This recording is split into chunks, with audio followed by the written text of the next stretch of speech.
The cold finds your bones before memory does. Not just chill, frontier cold. The kind that scrapes skin from your knuckles and makes your teeth forget how to meet. You wake half buried in snow, face down, your cheek pressed against something frozen and sharp. Wood, splintered. You try to breathe, can't. Your mouth is packed with snow. You spit, cough, taste blood. Old blood dried on your tongue. A sound breaks the stillness. Leather creaks. You freeze.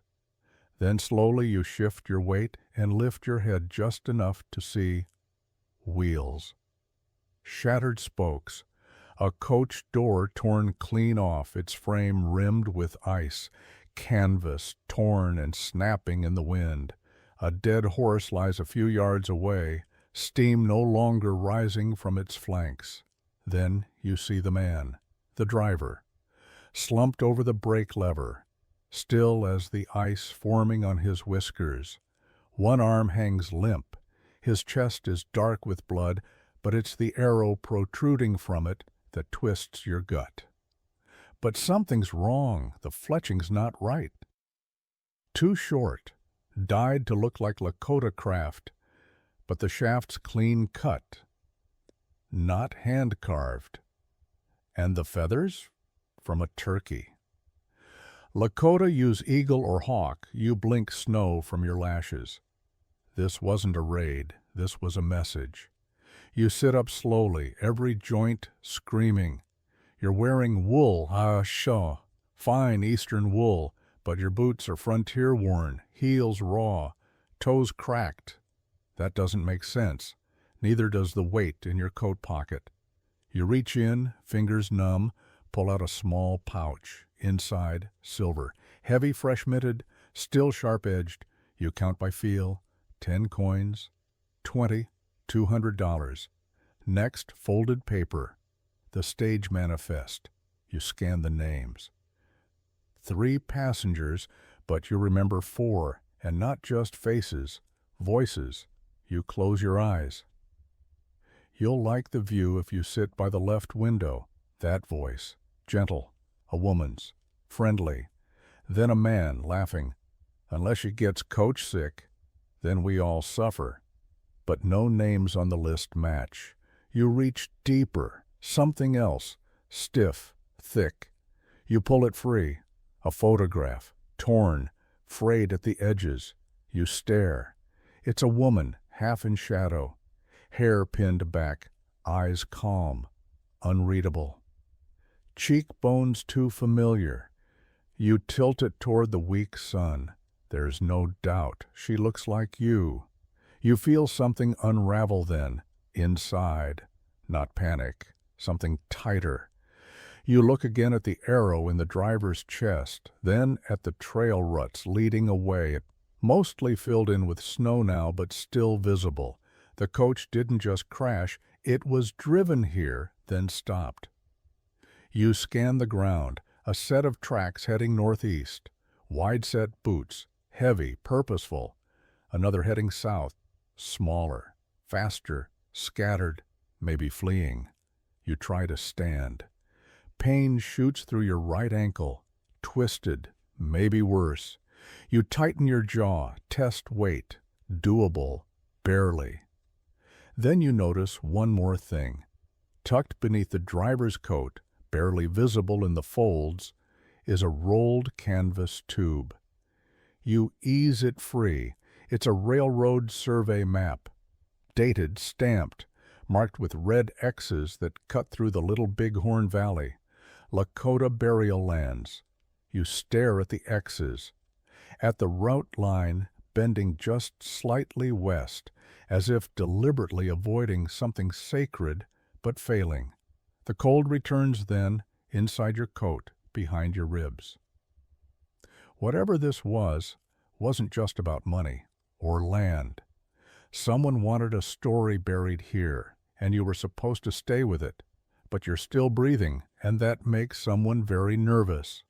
You fold the map, pocket it, and start limping down the trail, not because you know where it leads, but because you don't. The snow gets softer as you limp downhill, trailing boot scrape and blood behind you. Your right sock is wet now, and the wind no longer bites. It burrows. The trail leads to smoke, thin and gray, curling from a rusted stovepipe. A building emerges like a ghost through the flurries. Log frame, faded paint, a hanging shingle creaking in the breeze. McReynolds Trading Post. You remember that name? Barely. A letterhead, a ledger. The door groans as you lean into it. Warmth rushes over your skin like something remembered from childhood. It smells of kerosene, lye soap, and something older. Dry hides, boiled coffee, dust that's been alive longer than you. A man glances up from behind a crate, heavy-bearded, mid-60s, rifle near his elbow, his eyes narrow. "Hell," he mutters, "you're the second ghost today." You try to answer, but your throat's too raw. He motions with his chin. "Bench by the stove. Sit before you fall." You cross the room slowly, eyes adjusting. Shelves of flour sacks and mason jars. Horse tack hung beside tobacco tins, and in the shadows near the back, movement. A boy, 10, maybe 11, barefoot despite the weather, skin like copper carved in shadow, hair long parted center. He watches you without blinking. Something in your chest stirs. You know those eyes. He clutches a tin cup in one hand and a piece of chalk in the other. His other hand is twitching, not randomly, but precisely. He's signing. You squint. The shapes are Lakota, old sign, not Plains Pigeon. You are the one who taught fire to speak. You blink. "What did you say?" His eyes widen at your voice. He steps forward. Then he sees it. Your brooch, the cameo, carved ivory and brass, fixed on your collar. He gasps, not aloud, but in the movement of his hands. Drops the chalk, steps back, fast. Hands flash again. Teacher woman who walks between worlds. You don't know what it means, but he does. The old man, McReynolds, curses under his breath. "Damn boy ain't said a word in English since he got here, but he sure talks plenty to ghosts." You turn. "Oh, who is he?" "Found him after the schoolhouse fire last spring, half dead near the coulee. Wouldn't say where he came from, wouldn't say his name, barely eats, only signs. Sleeps in the back room. If he sleeps at all." The boy steps closer, very slow. He reaches into the folds of his coat and pulls out a slate, written in crude, deliberate lines. "Joseph." You reach for the slate. He lets you hold it, then flips it over. "Other one had this too." You freeze. "What other one?" you ask. The boy doesn't answer. He just points to your brooch, and then draws. His chalk etches a rough figure, a woman, and behind her, fire. Children running. A building falling in. You lean forward. He draws a second woman, same dress, same brooch. But this one's walking away from the flames, toward a man in a dark coat, tall hat. He draws a railroad next, then draws a cross over your figure, and writes 2 words. You died. You don't remember that fire, but he does. And that means someone else lived through it pretending to be you. A lie walked out of that schoolhouse. And the truth stayed behind with this boy. The Indian agency smells like ink, pipe smoke, and paper gone brittle with secrets. A clerk stamps something without looking up. Across the room, a wall map lists townships and reservation lines in thick red slashes. You sit stiff-backed on a pine bench, shawl pulled close. Joseph perches beside you, sketching animals in the dust on the floor with a matchstick. You're here for answers, which means waiting. Finally, a man steps out, coat too fine, boots too polished for this much mud. Agent Morrison, wire-rimmed glasses, silver watch chain. The kind of man who's made peace with looking through people, not at them. You requested a ledger search for a governess, he says, tone clipped. Miss Hartwell? You nod. He adjusts his spectacles. You're mistaken. You stare. I am Miss Hartwell. He opens the ledger. According to our records, we've already paid Miss Hartwell, employed her for 3 months at the schoolhouse near the coulee, salary drawn, rations issued. He rotates the book for you to see. Ink is neat, signed. Describe her, you ask. He frowns. Brown hair, thin, mid-30s, wore a gray dress, said you died of cholera in St. Paul. We received a telegram confirming it. Paperwork's filed. Your throat goes dry. That's not me. Morrison leans back. Then who are you? You don't answer, because right now you don't know how to prove it. Joseph tugs your sleeve. A woman stands in the doorway, arms crossed over a buffalo hide coat, hair in a long braid streaked with gray, high cheekbones, flint in her eyes. She speaks first. She's not dead. Morrison blinks. Excuse me? The woman walks in, step slow, measured. I'm Sarah Crow Feather, she says. My husband trades at Rock Creek. We hosted the real Governess the night before the schoolhouse opened. Morrison stiffens. Mrs. Crow Feather, I'd ask, she cuts him off. The woman you hired? She was older. Eyes like iron nails. She didn't speak Lakota, didn't try to, called Joseph a stray and refused to let him into the classroom. That's not this one. She looks at you. This one sang lullabies in both languages. A silence grows between you and Sarah. She steps closer, studies your face, not in fear or suspicion, but with a kind of sorrow. He drew your face, she says softly, motioning to Joseph. Over and over. Wouldn't speak, wouldn't eat, just drew. Said you'd teach again when the snow was gone. You glance at Joseph.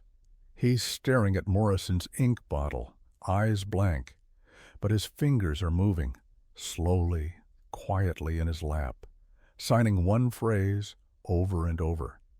Fire came. She ran. Not her. Morrison exhales. If what you're claiming is true, it's a grave charge. No, Sarah says, it's not a charge. She lays something on the table. A page, singed, faint handwriting, smudged but readable. Hartwell, bilingual teaching plan, includes sacred oral history sessions by Elder White Elk. Pending approval. Morrison squints. Where did you get this? Sarah looks to Joseph. He kept it. You feel something shift, not in the room, but in you. Not certainty, not yet. But something close to truth beginning to thaw. Someone else stepped into your place, spoke your name, took your job, got paid in your stead. But Joseph never believed it. And now, neither does Sarah Crow Feather. You don't remember packing the photograph, but when you unfold your bundle in Sarah Crow Feather's cabin that night, near the stove, while Joseph sleeps curled in a woven blanket on the floor. It's there, wedged in the hem of your shawl, stiff with water and blood. A tintype burned at the edges, not a portrait. A scene, you standing on scrubland, a tripod surveyor's compass beside you, tall stakes in the ground, notched in red chalk. Behind you, barely visible, the crooked shape of a burial scaffold, a Lakota one, cloth ribbons on the poles, remains covered in bison hide and beads. You stare at the image long enough to taste bile, because now the memories start to flicker like sunlight through cottonwood leaves, soft, erratic, real. A horse named Duchess, ink-stained fingers, chalkboards propped between crates, arguments in the dark, heated voices, one white, one Lakota, over where the rail line would cross. You flip the tintype. On the back, in handwriting, you feel in your wrist bones, evidence for Senator Dawes, Septa 3, 1877. Senator Henry Dawes, Massachusetts, Reconstructionist, Railroad Oversight Committee. You weren't just teaching out here, you were watching, gathering. You were documenting the survey cruise, Sarah says behind you, voice low. Weren't you? You nod slowly, trying to prove they crossed into treaty land. They did more than cross. You motion to the scaffold in the photo. That burial site was supposed to be protected under Article 3 of the 1868 Fort Laramie Treaty, but the surveyors, they drove stakes through it. I caught it on plate, logged the coordinates, labeled the stakes. Dawes was waiting for the map. Sarah's jaw tightens. You were good at making yourself useful to both sides, she says.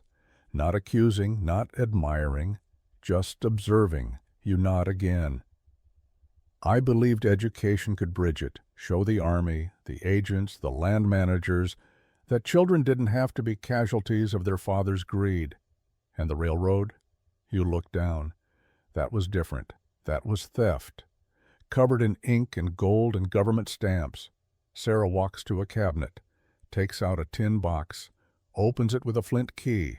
Inside, cloth folded around a long object. She unwraps it, revealing a compass. Brass, aged, engraved on the base. U.S. Rail Survey Bureau, 1875. I took this from a man who died trying to erase your evidence, she says. He had your name written on a slip of paper, and a pistol meant for silence. You take the compass. Its needle doesn't move anymore, but your mind does. Someone was following me before the fire. Sarah nods. We all saw it. A tall woman in gray, watched from the ridges, asked no questions, knew your habits. Then I vanished. No, Sarah says, standing. You burned. You shake your head. I survived. She walks over to the stove, opens the iron door. Then the question is, she says softly, who died instead? You look at the photo one last time. You're not just missing. You're a threat someone buried alive, with a smile and a replacement and an arrow that was never Lakota. But you're still holding the map, still breathing, and someone, somewhere, is going to feel very cold soon. You follow Joseph through the snow at first light. He doesn't speak, doesn't need to. His boots leave small, certain prints, weaving past cottonwoods, across frozen brush, through a coulee that curves like a hollowed scar between hills. Wind howls up from the hollow like it's warning you back. But you go, you always go where the silence leads. The schoolhouse comes into view just before noon, or what's left of it. The roof's collapsed inward. Charred beams lean like broken ribs. Snow gathers in the gaps. The front door hangs from one hinge, blackened. A bell still dangles from the porch post, melted into a twisted curve. Joseph stops at the edge of the porch and signs, "This is where the song stopped." You step inside. The floor groans brittle with ice, but some things remain. A tin cup, a scorched chalkboard, half a lesson still visible in dusty lines. Two rivers meet, becomes one. Beside it, the same phrase written again, this time in Lakota syllabics, smeared by heat and smoke. Your hands start to tremble. You kneel. Brush snow from the floor near the teacher's desk. Under the soot, you find a box, warped, blackened, but intact. Inside, fragments. A cracked ink bottle. Child-sized readers in 2 languages. A short braid of red yarn from a child's hair ribbon. A folded page labeled Bilingual Roster, Spring Term. 13 names, 7 English, 6 Lakota. You read each aloud barely above a whisper. Joseph crouches beside you, points to one, his. You don't realize you're crying until your hand leaves a wet print on the paper. He signs slowly. She came on the 3rd day. She said you were sick. She tore the roster, locked the supply bin, didn't sing. You stare at him. She never tried to teach. He shakes his head. Signs. Only sat. Wrote in a red book. Laughed when kids mispronounced words. Called white elk a savage. A breath catches in your chest. You knew white elk. Lakota elder. Proud. Patient. He offered stories in both tongues, gentle as snowfall. You glance toward the back room. What happened to the books? Joseph walks over, pulls up a loose board, reaches in, hands you a cloth-wrapped bundle. Inside, your lesson plans, neatly copied. Annotated in 2 hands, all yours and white elk's. Notes in the margin. Use drum rhythm for verb memory. Tell dear story to explain forgiveness. Ask Joseph to share water dream. You grip the cloth tighter. This was more than a school. It was a bridge, burned not by mistake, but by design. Joseph climbs into the ruined cradle corner of the room where a reading nook used to be. He sits in the snow and signs. She said the rail would come faster without you. Your mouth tastes like rust.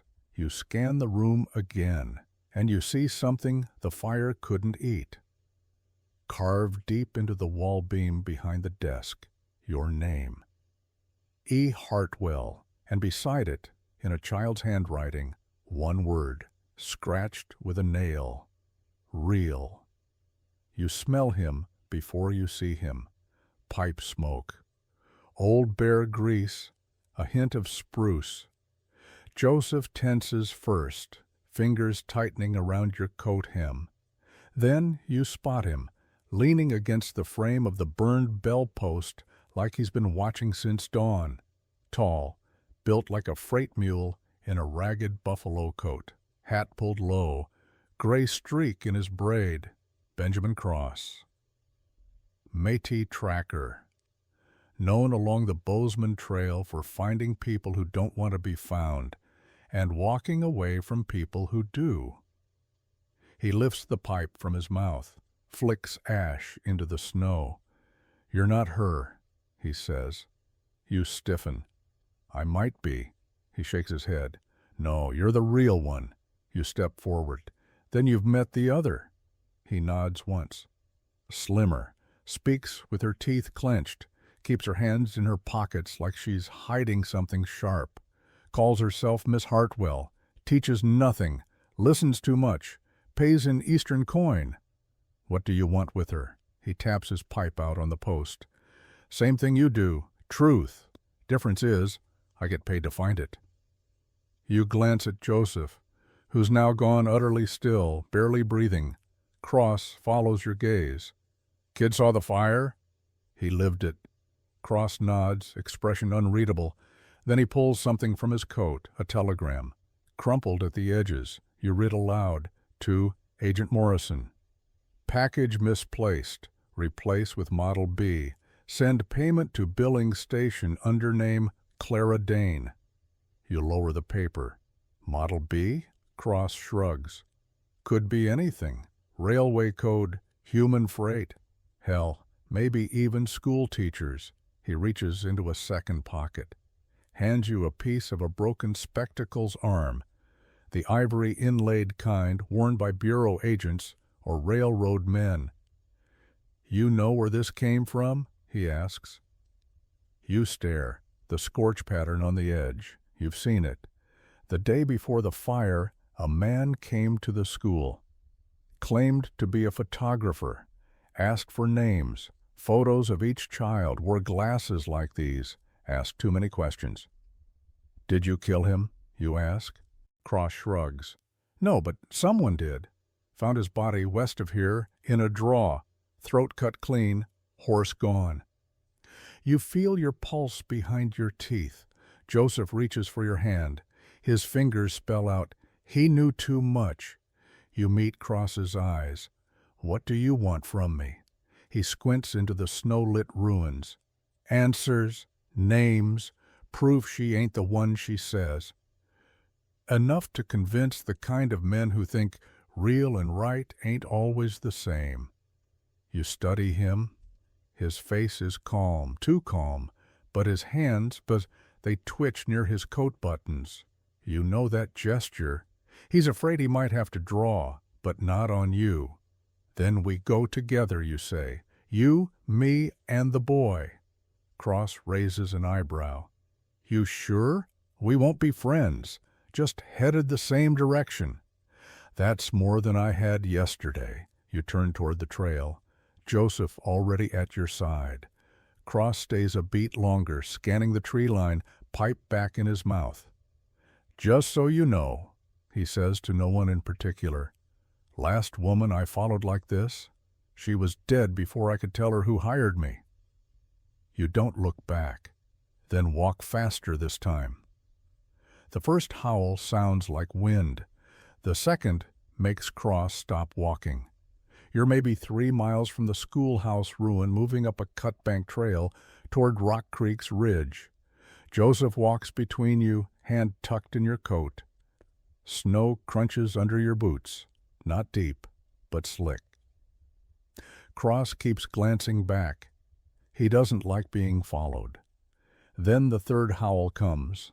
Low, close, wrong. "Not hungry," Cross mutters. "Not yet. That's a call signal. They're driving." You frown.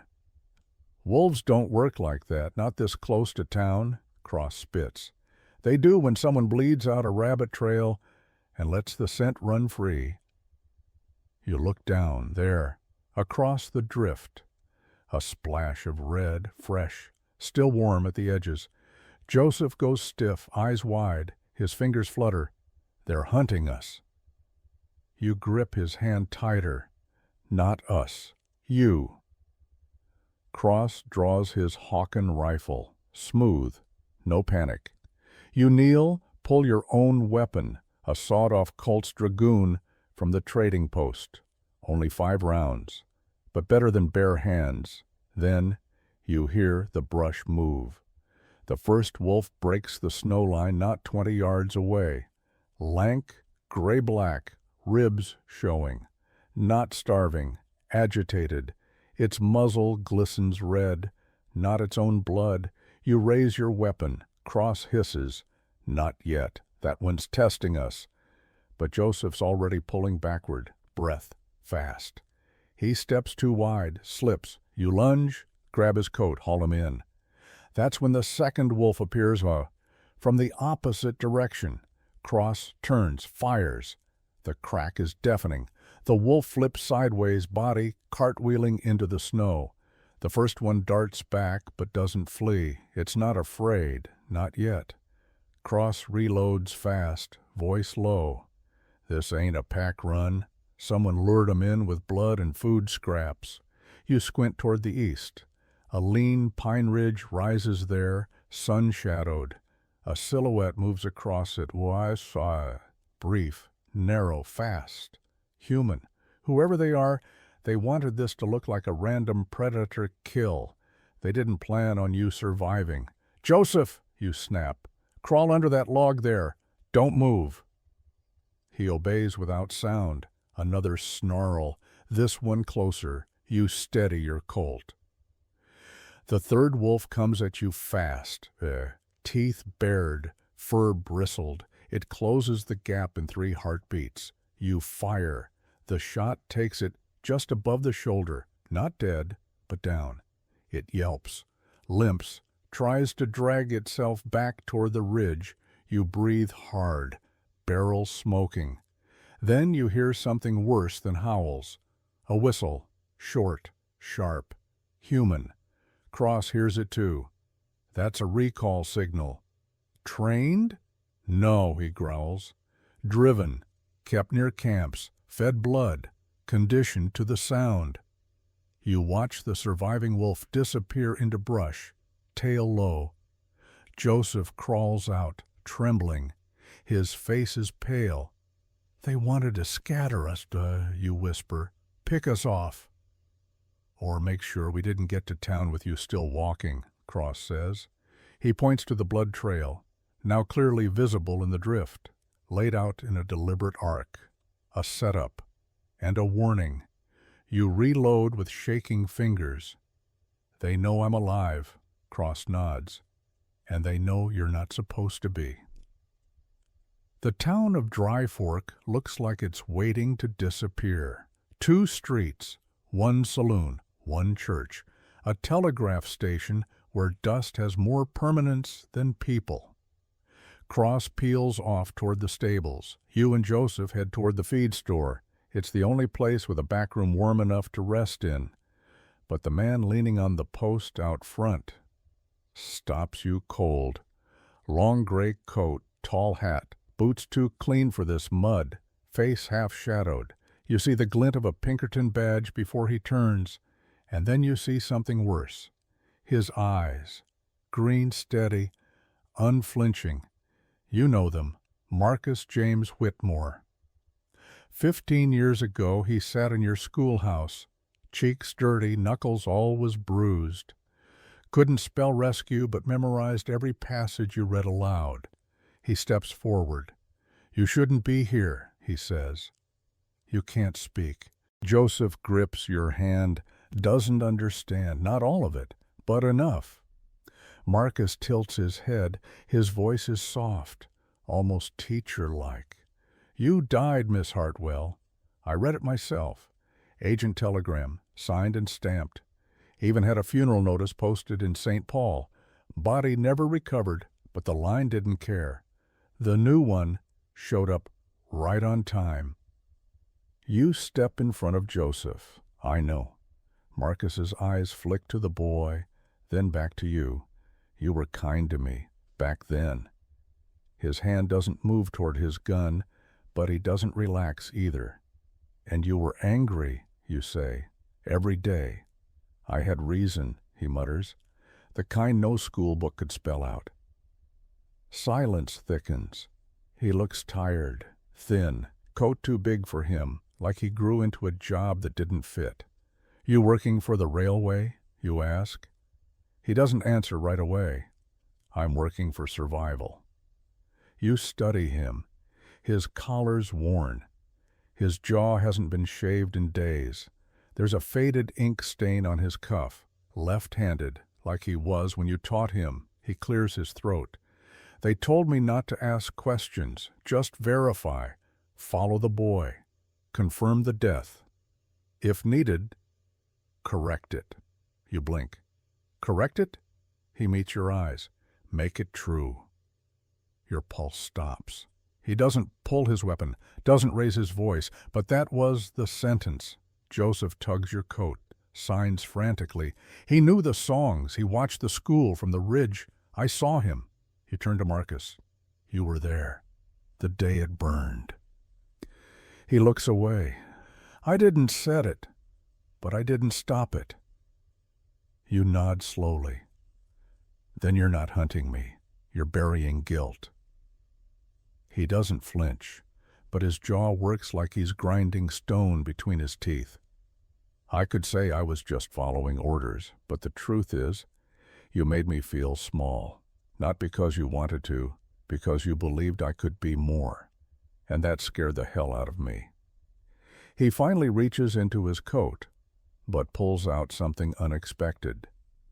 A folded paper, a child's drawing. Crayon on sugar wrap, sloppy, joyful lines. A woman, a boy, a house with open doors. It's signed Joseph. I found it in the ash, Marcus says. And I knew the woman who replaced you. She'd never make a boy draw that. You take the paper with shaking hands. What now? you whisper. Marcus looks away, hands in pockets, voice thin. Now I pretend I didn't see you, that I missed the trail, that you were never here, just another ghost on the wrong side of a railroad. He pauses. But don't stay long, Miss Hartwell. Next man they send won't be me. And then he's gone, back into the dust.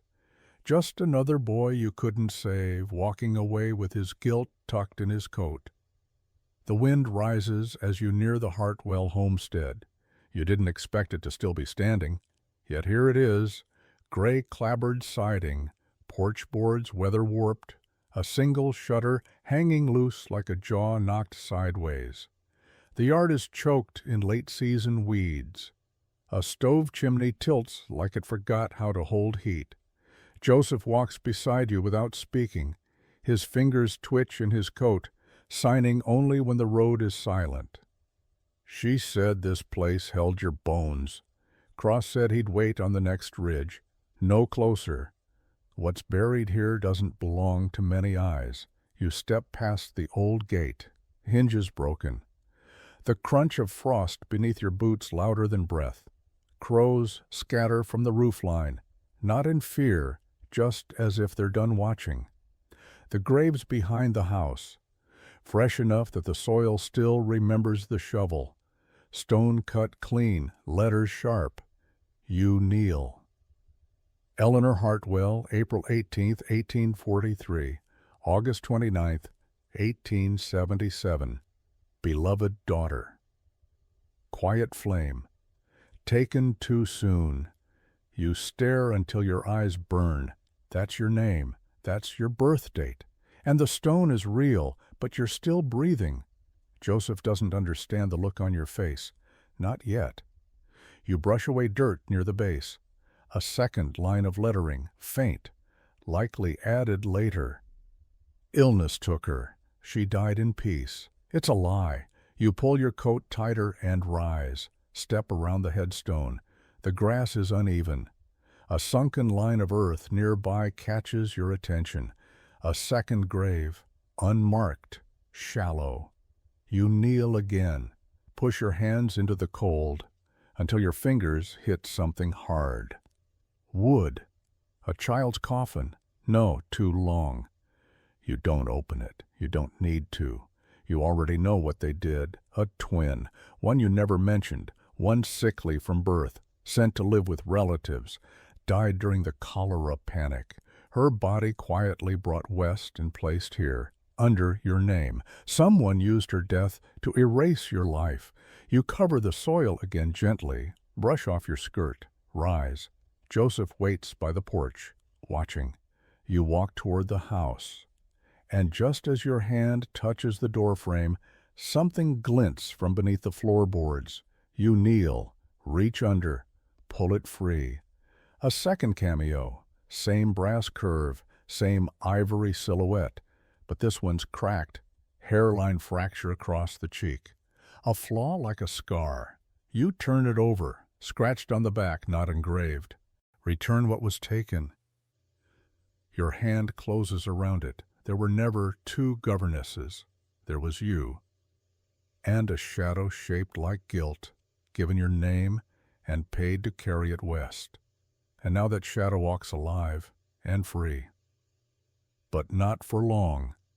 The wind has teeth by the time you ride north. You sit behind Cross on the mule-gray Appaloosa he borrowed from Dry Fork. Joseph rides in front of you, pressed close, one hand gripping your wrist like a lifeline. The other clutches something wrapped in hide, a bundle he won't let go of, even in sleep. 3 miles out, you ask him softly, "What's in it?" He doesn't answer, not with words. But he unwraps the top edge just enough for you to see the corner of a letter. Yellowed, creased, hard at the folds, the ink still sharp. You feel it before you read it, your handwriting, you swallow. "Where did you get these?" Joseph points to his chest, then signs. "Before the fire, you said if I ever had to choose, save the letters." You blink against the sting in your eyes. He kept them, wrapped in deer hide, buried inside the lining of his winter coat, through smoke, through ash, through wolves. Cross watches from the saddle, says nothing. That night, in a half-collapsed barn tucked behind a shuttered grain mill, you spread the letters out by lantern light. 9 in total, all addressed to Senator H. L. Dawes, C.O. Congressional Subcommittee on Territorial Affairs, Washington City. Each begins the same way. Sir, the Rewrote survey violates every agreement laid down in the 1868 treaty. They are building across known graves. They have begun fencing water access. Children are being forced out of mixed-blood schools. This is not expansion. This is erasure. One letter contains something more. A map, your map, drawn in colored inks, your own hand, dated, noted with both English and Lakota landmarks, and attached to it a small envelope labeled simply confidential. Do not open unless I fail to appear. Inside, names. Contractors, land agents, telegraph officers, one bureau agent you knew well. A woman's name you don't recognize, Clara Dane, listed beside the words, "Arrive September 5th to assume identity if necessary." You stare. You've been calling her the replacement, but she had a name all along, and a schedule. You place the letters back into their bundle, fingers trembling. "She knew I was supposed to die," you whisper. Cross watches your face. "She's still using your name in billings. She's a witness to nothing," you say. "And I'm the proof." You rise, walk outside into the brittle moonlight. Joseph follows, slower. He holds one letter like it's a prayer. You kneel before him. "Joseph," you ask gently, "will you carry this into the State House? Will you speak?" He looks terrified, but then slowly he nods. Signs one phrase, "If you stand beside me." "I will." Behind you, the prairie wind picks up. Dry and mean. Cross steps out, checks the horizon. "Storm coming," he says. "We'll ride at first light." You nod. The next stop is Billings, Territory Capital. And this time, you have more than a story. You have names, maps, a child's truth, and the weight of a voice that refused to die in fire. The man watching the courthouse from the rooftop carries 2 rifles, a scar across his nose, and a name spoken in low tones, White Hawk. Joseph spots him first. You wouldn't have recognized him, not in the city coat, not with the hat pulled low and the ledger under one arm, like he belongs to the system he once outran. But the way he watches the windows, still as winter bark, tells the truth before his mouth does. When you reach the alley behind the printing shop, he speaks without looking down. "You brought the boy." His voice is low, precise, English polished by white schools, but spoken like it's a language he doesn't owe. "You knew about the fire," you say. "I lit it." You feel Joseph go rigid beside you. Your hand flies instinctively to his shoulder. White Hawk glances down. The woman inside that schoolhouse was filing reports under your name, daily, names of children, blood percentages, family affiliations, most of them false. "And the real ones?" you ask. "They match the Bureau's plans for relocation quotas." Your throat goes dry. "She was tagging the mixed bloods," he says flatly, "marking who could be taken, who could disappear." You shake your head. "But why torch the whole place?" "Because if I put a bullet through her," he says, "they'd bury the truth, make her a martyr. But a fire? That's messy, ambiguous, looks like accident or vengeance, gives no names, burns all files. She didn't die a hero, she died in confusion, and that bought the children time." He finally looks at Joseph. There's something soft in his eyes, not weakness, recognition. He was the only one who didn't run, pulled 2 girls out of the back, then vanished. You nod slowly. He's the reason I'm standing. White Hawk tosses down the ledger. It lands with a soft thud beside you. Inside, names. Ledger entry signed with the Hartwell name. But the handwriting is wrong, and at the bottom, 2 pages folded together, sealed in wax. What's this? Your replacement kept a side list, he says. Children born of bureau men and tribal women. Blackmail, maybe, or leverage. Some of those names belong to men in that courthouse. You pause. And you? You ask. He meets your eyes. There's no shame there. I was born to a Cheyenne mother. My father wore a Pinkerton badge. He made me choose. What did you pick? Neither. You don't know what to say. Joseph steps forward, signs carefully. Will they believe us? White Hawk's answer is slow. Some will, most won't. But they'll fear exposure more than they want to explain it.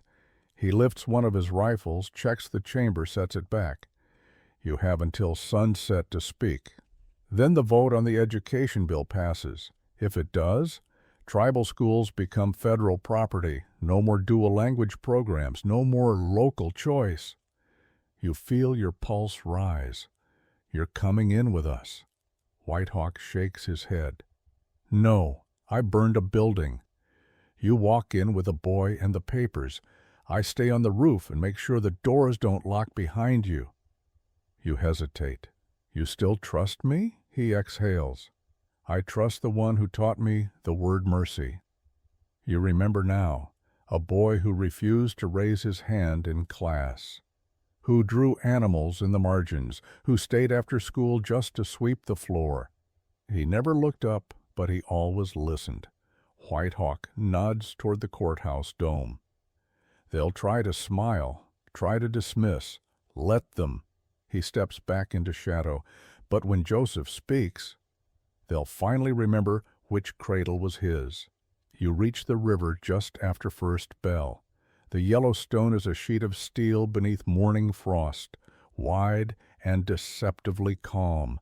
The bridge, new, creosote-stained and iron-braced, is the only route into the capital from the west. Beyond it, the courthouse steps, the paper trails, the names that need naming. You feel the letters beneath your coat. Joseph holds the bundle like a child would a wounded bird. Cross reins in his horse at the edge of the embankment. Something's off. No guards at the toll, no cart tracks in the mud, just one wagon halfway across the bridge, angled wrong, wheel stuck. You scan the horizon, trees too still, crows perched on fence posts like they're waiting for a bell to ring. Cross mutters, no livestock sound, no steam whistles. Joseph signs without prompting. Trap. You ride closer. That's when you see it. A thin wire, taut and hidden, running the length of the beams just under the wagon's axle. Not a tripwire. A fuse line. You dismount. Heart hammering. Cross follows without a word. He crouches low, scrapes frost away. Kerosene-soaked cloth. Clay-wrapped charges. Not army issue. Too crude, but effective enough. They were going to blow the bridge.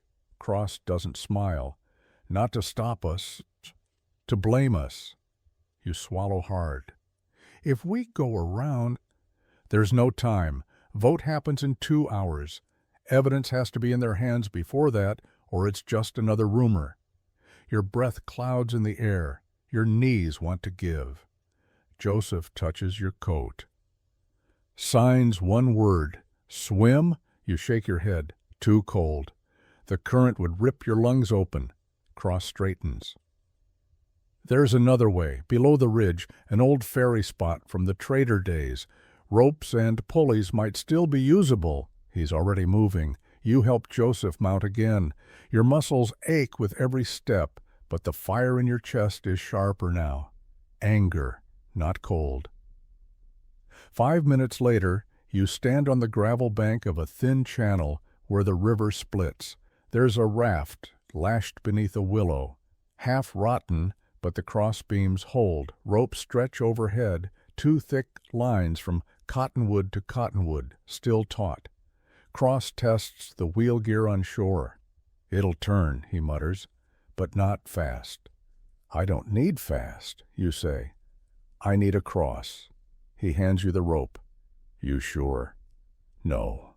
Joseph grips your sleeve, but you step on. The raft groans as cross pushes off. The current catches quick. You brace your boots, wrap the rope around your waist, and begin the long pull. Halfway through, the wind howls up. You look back, smoke on the bridge, then fire. Someone lit it anyway. A blast ripples out, heat licking the water. The bridge collapses in a hiss of timbers and steel. You cover Joseph. The raft rocks. Ash falls like angry snow. But you're still moving, still crossing.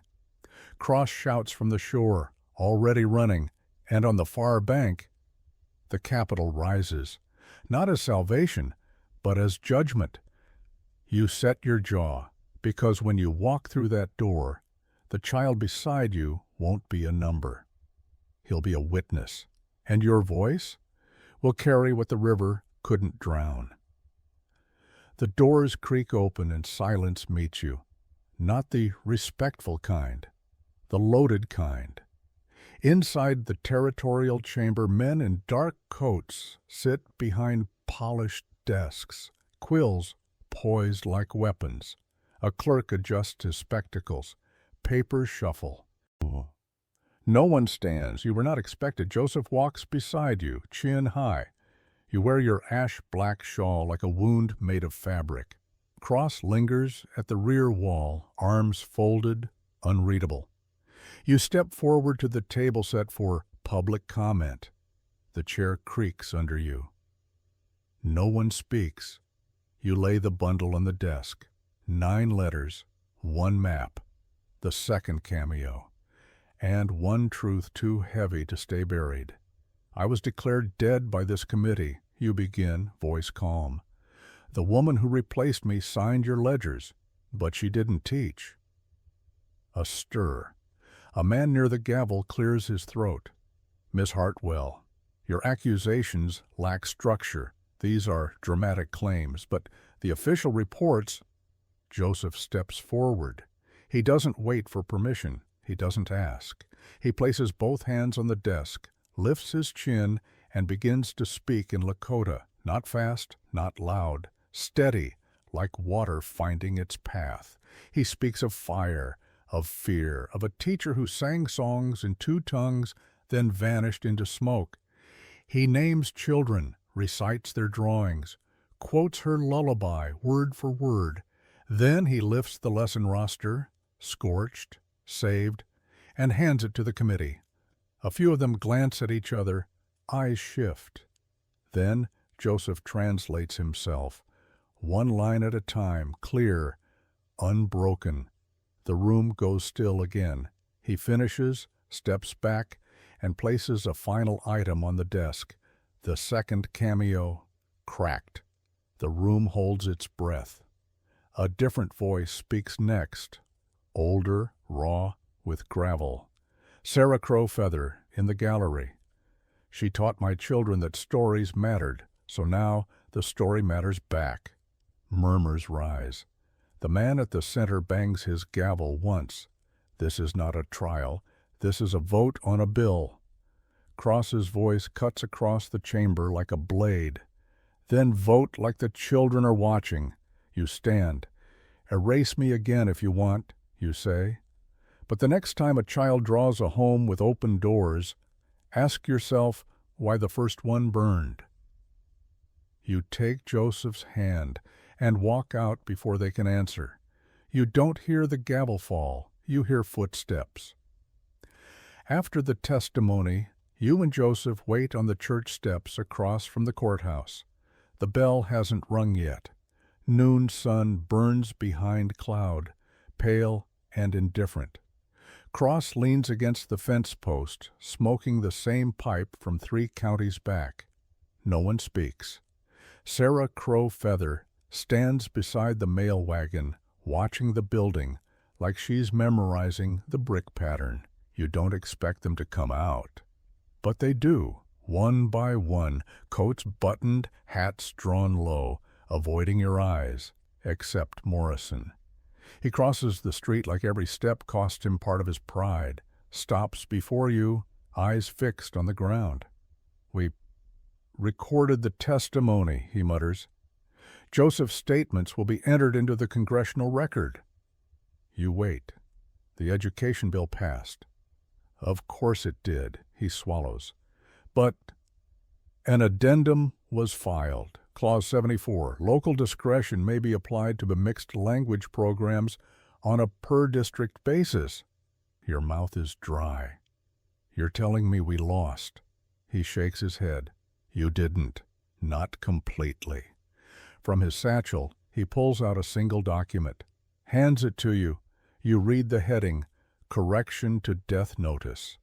Miss Eleanor Hartwell, alive, present, and under protection of federal witness standing, temporary."